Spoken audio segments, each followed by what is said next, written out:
ಮಲ್ಲಿಕಾರ್ಜುನ ಖರ್ಗೆ ಸಾಹೇಬ್ರೆ, ರಾಜ್ಯದ ಗೌರವಾನ್ವಿತ ಮುಖ್ಯಮಂತ್ರಿಗಳಾದ ಸಿದ್ದರಾಮಯ್ಯ ಸಾಹೇಬ್ರೆ, ನಮ್ಮ ಎಸಿಸಿಯ ಪ್ರಧಾನ ಕಾರ್ಯದರ್ಶಿಗಳಂತ ನಮ್ಮ ಉಸ್ತುವಾರಿಗಳಂತ ಸುರ್ಜೇವಾಲ ಸಾಹೇಬ್ರೆ, ನಮ್ಮ ಹಿರಿಯ ನಾಯಕರಾದ ಎಚ್ ಕೆ ಪಾಟೀಲ್ ಅವರೇ, ಟಿ ಕೆ ಹರಿಪ್ರಸಾದ್ ಅವರೇ, ಸಂತೋಷ್ ನಾಯಕ್ ಅವರೇ, ಶಿವಾನಂದ ಪಾಟೀಲ್ ಅವರೇ, ಶಿವರಾಜ್ ರೆಡ್ಡಿ ಅವರೇ, ನಮ್ಮ ಎಸಿಸಿಯ ನೂತನ ಪ್ರಧಾನ ಕಾರ್ಯದರ್ಶಿಗಳಾದ ನವದೀಪ್ ಅವರೇ, ಜಿ ಸಿ ಚಂದ್ರಶೇಖರ್ ನಮ್ಮ ಪ್ರೆಸಿಡೆಂಟ್ ಅವರೇ, ಸಲೀಂ ಮೊಹಮ್ಮದ್ ಅವರೇ, ನಾಸೀರ್ ಅಹಮದ್ ಅವರೇ, ಸೊರ್ಕೆ ಅವರೇ, ನಮ್ಮ ಮನೀಶ್ ಕುಮಾರ್ ಸೊರ್ಕೆ ನಮ್ಮ ಪ್ರಜಾಪ್ರತಿನಿಧಿ ಅಧ್ಯಕ್ಷರು, ನಮ್ಮ ಯೂತ್ ಕಾಂಗ್ರೆಸ್ ಮಾಜಿ ಅಧ್ಯಕ್ಷರಾದ ಶ್ರೀನಿವಾಸ್ ಅವರೇ, ಮಾನ್ಯರ್ ಅವರೇ, ಶ್ರೀನಿವಾಸ ಮಾನ್ಯರ್ ಅವರೇ, ಪ್ರಕಾಶ್ ಕೋಡಿವಾಡ್ ಅವರೇ, ಪ್ರಸಾದ್ ಅಬ್ಬಯ್ಯ ಅವರೇ, ಮೇಯರ್ ಮಯೂರ್ ಜಯಕುಮಾರ್ ಅವರೇ, ಮಹೇಶ್ ಕಾರ್ಯದರ್ಶಿಗಳು, ನಮ್ಮ ವರ್ಕಿಂಗ್ ಪ್ರೆಸಿಡೆಂಟ್ ಬಳ್ಳಾರಿ ಅವರೇ, ಮೋಹನ್ ರೆಡ್ಡಿ ಶಾಸಕರವರೇ ಮತ್ತು ಪಟಾನ್ ಅವರೇ, ಶ್ರೀಕಾಂತ್. ಸೊ ಇನ್ನ ಬಹಳ ಜನ ನಮ್ಮ ಬಿ ಆರ್ ಪಾಟೀಲ್ ಇದ್ದಾರೆ, ಇನ್ನ ನಮ್ಮ ಶಿವಣ್ಣ ಅವರು ಎಂ ಇದ್ದಾರೆ, ನಮ್ಮ ಇದ್ದಾರೆ, ಇನ್ನ ನಮ್ಮ ಬಯಾಪುರ ಅಧ್ಯಕ್ಷರಿದ್ದಾರೆ, ನಮ್ಮೆಲ್ಲ ಮತ್ತೆ ಇನ್ನ ಬಹಳ ಜನ ಎಲ್ಲ ಶಾಸಕರು, ಹಾವೇರಿ ಶಾಸಕರು, ಧಾರವಾಡ ಶಾಸಕರು ಮತ್ತು ಎಲ್ಲ ನಮ್ಮ ಜಿಲ್ಲಾಧ್ಯಕ್ಷರು, ಯೂತ್ ಕಾಂಗ್ರೆಸ್ ಅಧ್ಯಕ್ಷರು, ಎಲ್ಲ ನಮ್ಮ ಕೆಪಿಸಿಸಿ ಪದಾಧಿಕಾರಿಗಳಿದ್ದಾರೆ. ನೀವು ಹೆಸರು ಬಿಟ್ಟಿರ್ಬೋದು, ಕ್ಷಮಿಸ್ತಾರೆ. ಇದೊಂದು ನಮ್ಮ ಅಭ್ಯರ್ಥಿಗಳಿದ್ದಾರೆ, ನಮ್ಮ ಧಾರವಾಡ ಅಭ್ಯರ್ಥಿಗಳಿದ್ದಾರೆ, ನಮ್ಮ ಹಾವೇರಿ ಅಭ್ಯರ್ಥಿ ಕೂಡ, ಪಾರ್ಲಿಮೆಂಟ್ ಅಭ್ಯರ್ಥಿಗಳು ಕೂಡ ಈ ವೇದಿಕೆಯಲ್ಲಿದ್ದಾರೆ. ಇದೊಂದು ಐತಿಹಾಸಿಕವಾದಂತಹ ಹೋರಾಟದ ಒಂದು ಸಭೆ. ಈ ಒಂದು ಕಾರ್ಮಿಕ ದಿನಾಚರಣೆ ಕಾರ್ಮಿಕ ಮಂತ್ರಿಗಳ ಜಿಲ್ಲೆಯಲ್ಲಿ ಈ ಕಾರ್ಮಿಕರ ಹೋರಾಟ ಇಡೀ ದೇಶಕ್ಕೆ ಒಂದು ಸಂದೇಶವನ್ನ ಕಳಿಸಬೇಕು ಅಂತ ಹೇಳಿ ಇವತ್ತು ಇಲ್ಲಿ ಈ ಪ್ರತಿಭಟನೆಯನ್ನ ಏರ್ಪಡಿಸಿದ್ದೇವೆ. ಬೆಲೆ ಏರಿಕೆ ಗಗನಕ್ಕೆ ಹೋಗ್ತಾ ಇದೆ, ಜನರ ಆದಾಯ ಪಾತಾಳಕ್ಕೆ ಬರ್ತಾ ಇದೆ.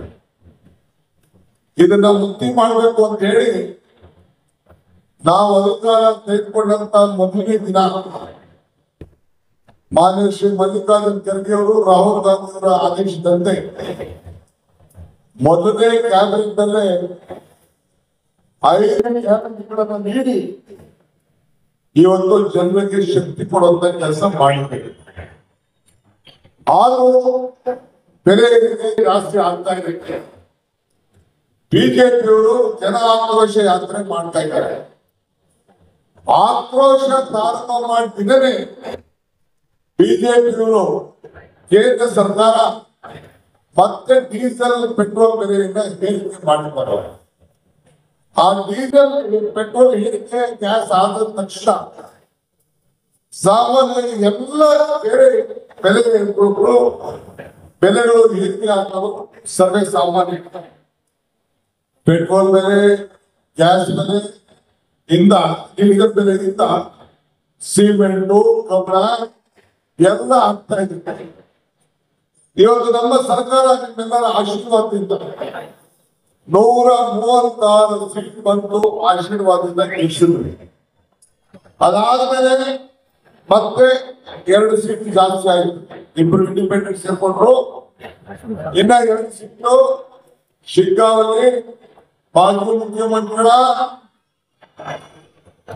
ಬಸವರಾಜ ಬೊಮ್ಮಾಯಿ ಸುಪುತ್ರನಿಗೆ ಮತ್ತು ಕುಮಾರಸ್ವಾಮಿ ಅವರ ಮಗನಿಗೆ ನೀವು ಸೋಲಿಸಿ ಕರ್ನಾಟಕ ರಾಜ್ಯಕ್ಕೆ ಸಂದೇಶ ಕಳಿಸಲಿಲ್ಲ, ಇಡೀ ದೇಶಕ್ಕೆ ಒಂದು ದೊಡ್ಡ ಸಂದೇಶವನ್ನ ನೀವೆಲ್ಲ ಕಳಿಸ್ಕೊಟ್ಟಿದ್ದೀವಿ.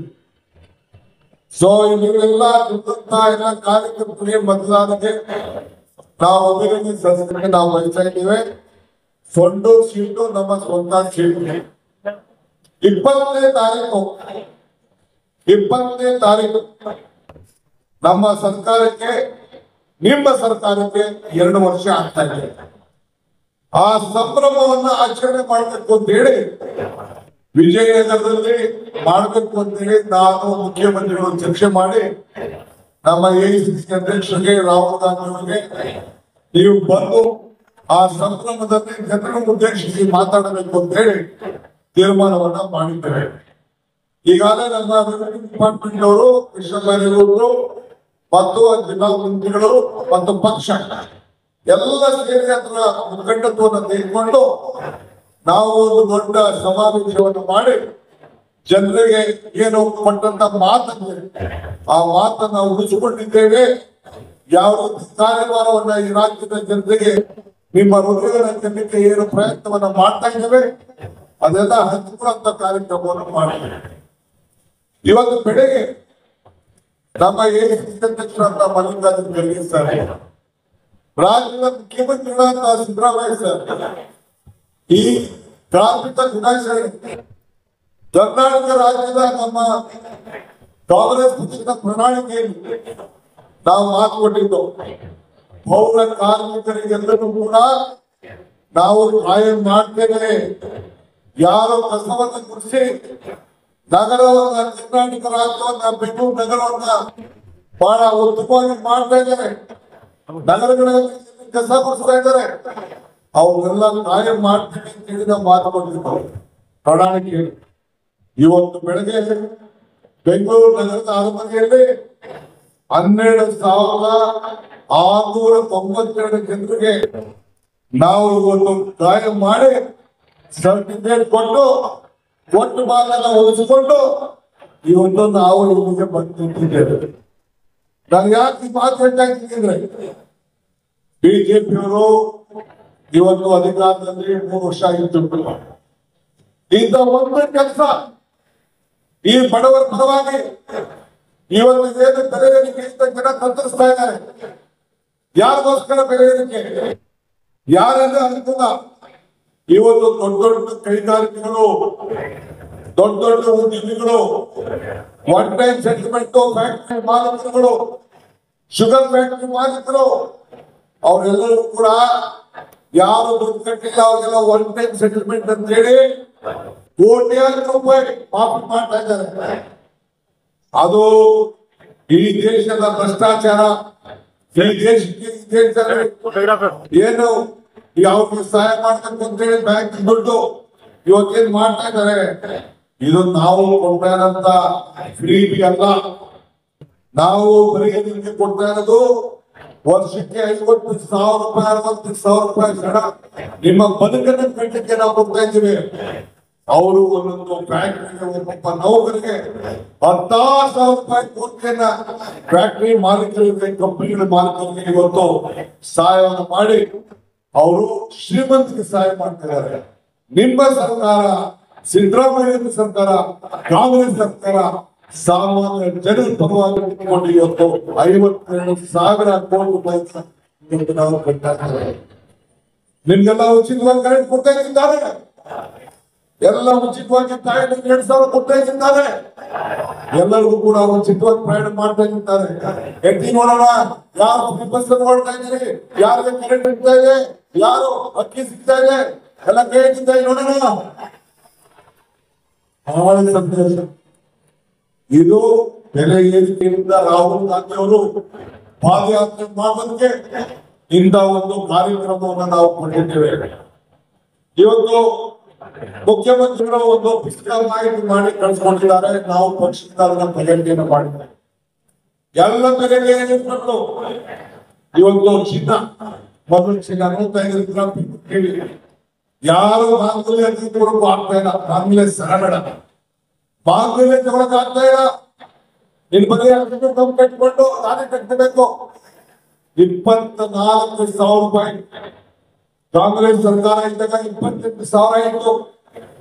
ಈಗ 1,00,000ಕ್ಕೆ ಮುಟ್ಟಿದೆ. ಬೆಳ್ಳಿ 43,000 ರೂಪಾಯಿ ಕೆಜಿ. ಇದು 94,000 ಆಗಿದೆ. ನಾನು ಹೇಳ್ತಾ ಇರೋದು 10 ಗ್ರಾಮ್ ಚಿನ್ನ ಕೆಜಿ ಅಲ್ಲ, ಕೆಜಿ 1 ಕೋಟಿ ಆಗೋಗಿದೆ. $1 ಬೆಲೆ, $100 ಬೆಲೆ ಹೊರಗಡೆ ದೇಶದ ವ್ಯವಹಾರಕ್ಕೂ ಕೂಡ ನಮ್ದು ಏನೇ ಪದಾರ್ಥ ಕೊಂಡ್ಕೊಳ್ಬೇಕಾದ್ರೂ ಕೂಡ 59 ಇತ್ತು. ಈಗ 86 ರೂಪಾಯಿ. ಸಿಮೆಂಟ್ ಬಡವರ ಮನೆ ಕಟ್ಟಕ್ಕೆ ಎಲ್ಲ ಬೆಲೆಗೂ ಕೂಡ ಜಾಸ್ತಿ ಆಗುತ್ತೆ. 268 ರೂಪಾಯಿ 400 ರೂಪಾಯಿ ಟೊಮೆಟೊ 39,000 ರೂಪಾಯಿ, ಇವತ್ತು 73,000 ಆಗಿದೆ. ನಾನು ಯಾಕೆ ಮಾತನಾಡ್ತಿದ್ದೆ, ಈ ಬಡವರು ಯಾರಾದ್ರೂ ಮನೆ ಕಟ್ಟಿದ್ದಾರೆ, ನಾವು ಆಶ್ರಯವಾಗಿ ಮನೆ ಕೊಡ್ಬೇಕು. ಇಲ್ಲ ಯಾವ್ದಾದ್ರು ಒಂದು ನಮ್ಮ ಅಬ್ಬಯ್ಯ ಅವರು ಅವರ ಇಲಾಖೆಯಿಂದ ಯಾವ್ದಾದ್ರು ಮನೆ ಕೊಡ್ಬೇಕು. 15% GST ಕಟ್ಟಬೇಕು. ಕೇಂದ್ರ ಸರ್ಕಾರ 1 ಲಕ್ಷ ಕೊಡ್ತಾ ಇದೆ, 7.5 ಲಕ್ಷ ರೂಪಾಯಿ ಮನೆಗೆ ಆ ನಗರದಲ್ಲಿ. ಅದಕ್ಕೆ 15,000 ರೂಪಾಯಿ, ಅದು 1.5 ಲಕ್ಷ